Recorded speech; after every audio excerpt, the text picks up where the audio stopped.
Alright guys, so we're going to get a bit of detail here on chromatography. And in fact, two types, gas liquid chromatography and high performance liquid chromatography.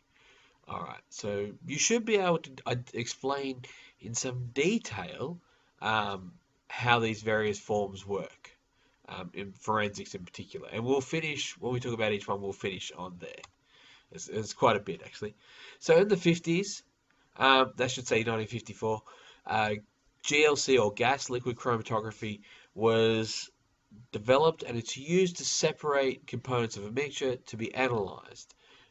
This is not anything amazingly mind-blowing, but we use it to identify the components of that liquid or those mixtures. So, for example, the way this works, all right. So you get a capillary column, that is this here. This will either be made of silica or stainless steel, and it's wound into a coil. And they are under 0.5 mm thick. The diameter of the internal wall. It's very, very thin, and they are coated with a non-volatile liquid, and this is the stationary phase. So a non-volatile liquid, and that's the stationary phase. It's very important it's non-volatile because it's going to be heated up quite a bit. So it's in its oven. This is a thermostat or an oven, and it's heated up to about 250. It's definitely under 300 degrees, but it's usually under 250. And the whole point is that it is moving up to a boiling point higher than the sample. Um, so basically, the sample is injected here into an inert carrier gas.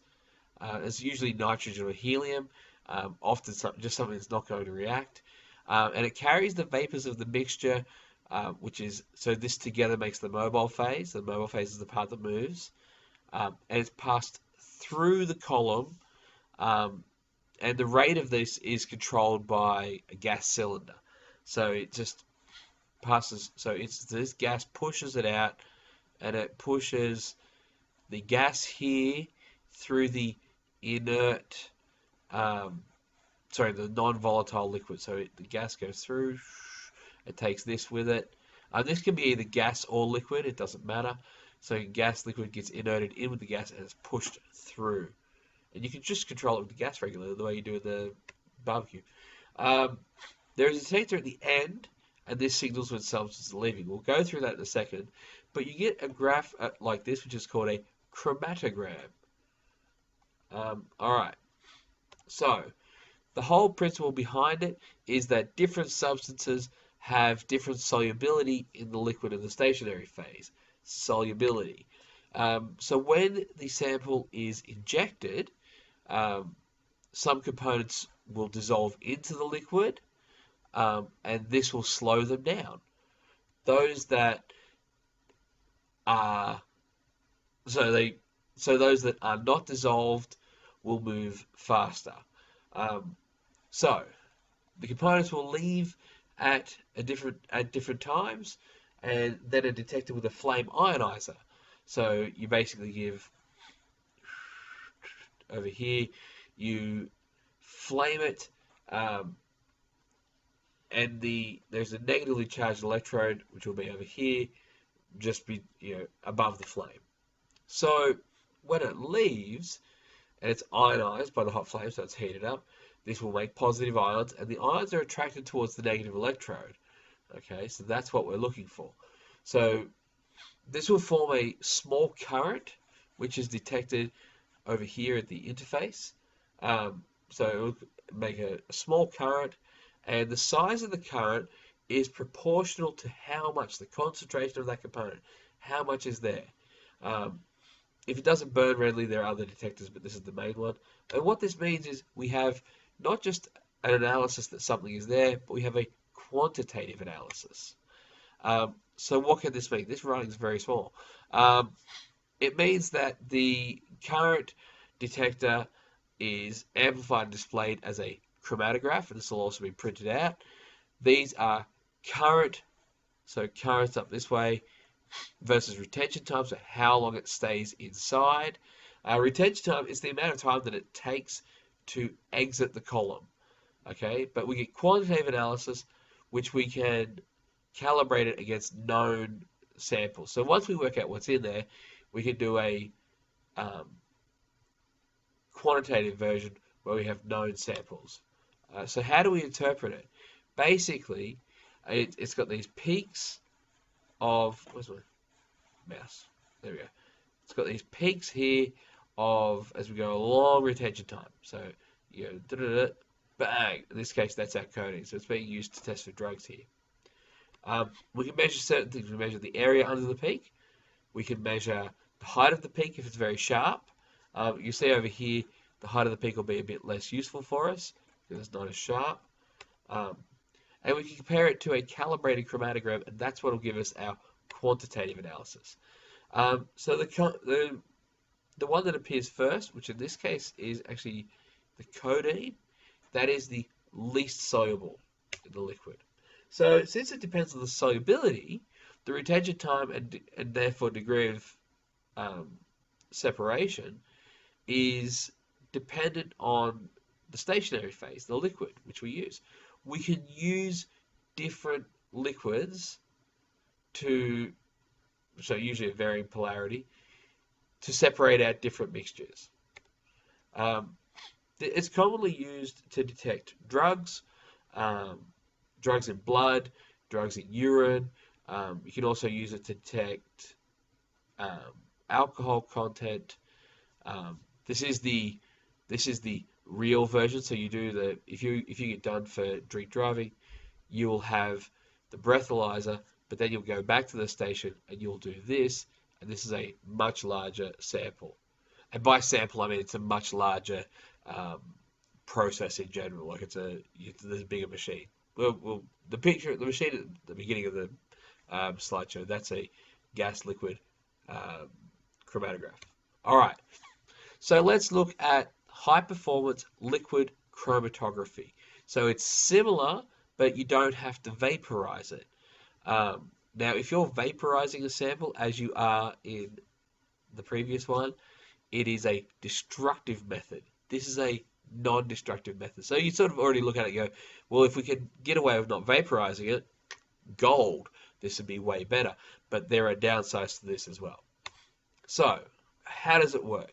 Basically, you've got a column, which is a 20 to 30 centimeter tube, and it gets much bigger, 3 to 10 millimeters in diameter, and it's packed with silica gel, and this is coated with the stationary phase. So the silica gel itself is not the stationary phase; it is coated with a stationary phase, which we can make either polar or non-polar, and we'll see why in a minute. So a polar or non-polar solvent over here, such as hexane, is the mobile phase, and this can be pressurized with the pump. Now, there's a detector at the end, and that's what detects the substance. Obviously, it detects what it's leaving. Here, so once the the mobile phase is moving into the stationary phase here you inject, this is where you inject your sample into this, and it goes in, and away we go. And this is what the machine actually looks like. There's lots of different versions of this, but this is the most common one. And these are your solvents. They're sitting up on the top there. All right. So how does it work? It's basically the same deal, except instead of dealing with solubility, you're actually looking at polarity. So it's polarity that gives us the varying degree of solubility. All right. So I know that's similar, but in this case, we're talking about the polarity because we're not. Yes, it's soluble in here, but it's the polarity of this which is going to affect it. Whereas in GLC, in the column, it is the solubility that will affect it. Remember, this is a solid phase, a solid stationary phase. So there are two ways to run this. There is the normal phase, which is the stationary phase is polar, and the mobile phase is non-polar, or you can go backwards, where the stationary phase is polar, and this is a polar phase. So the mobile phase is polar. We'll say summary table at the end. So a solution of the sample is injected into the column just here. So solvent running along is injected here. It needs to be high pressure because it's going to be pushed through like essentially what will be beads of silica, and um, that will cause lots of friction and slow it down. Now, if it's normal phase, the silica gel, as we said, is polar. I'm reading this to make sure I get this right. The silica gel in the stationary phase is polar, and the mobile phase is non-polar. So non-polar in the components of the sample. So the sample's a mixture. Will dissolve, so that'll dissolve in the mobile phase, um, and it will move through the column the fastest because it has been dissolved. Whereas the one which has not been dissolved, it will move through the column the slowest. So in a normal phase, if it is polar, it will dissolve. If it is polar, it will not dissolve, and it will be the last to leave. All right. Yep, that's cool. That works. Sweet as. So polar leaves the column last, and non-polar will leave it first. So the opposite is true. So if it's a reverse one, the stationary phase will be non-polar, which means the non-polar will leave last.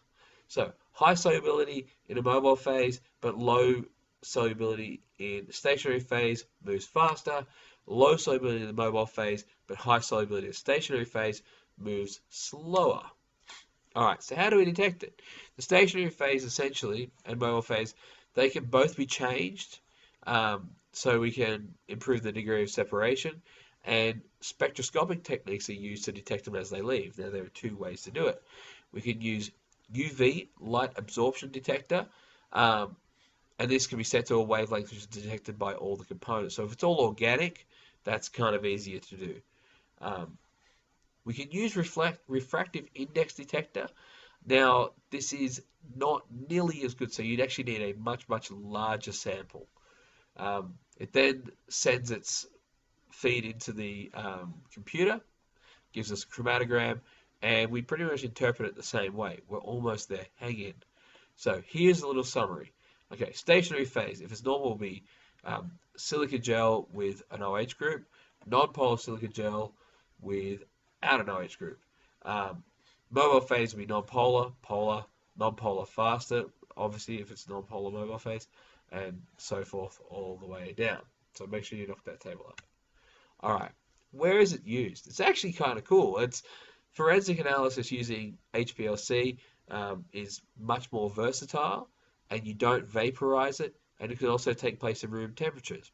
The downside of this is it's very much more expensive, and it is prone to contamination. So it's not just that we have to replace the column often, and the column is also, it's prone to contamination, and that means it's a bit less reliable. You've got more flexibility, but a little less reliability.